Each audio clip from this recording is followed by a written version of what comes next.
Fi stqarrija l-Moviment Nisa Partit Nazzjonalista esprima d-diżappunti għal mod kif il-budget imressaq mill-Gvern għażel li b'mod konkret ma jixprunax l-avvanz tal-mara fis-soċjetà.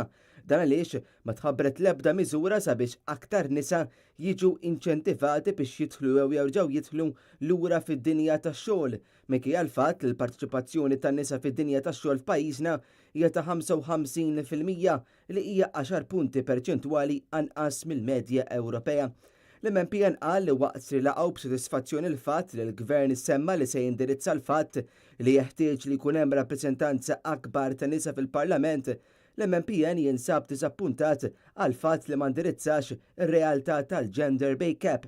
Skont iċ-ċifri uffiċjali tal-Eurostat, il-gender pay cap tela tal-11%, jiġifieri żieda ta' 3.4% meta mqabbel mal-2011.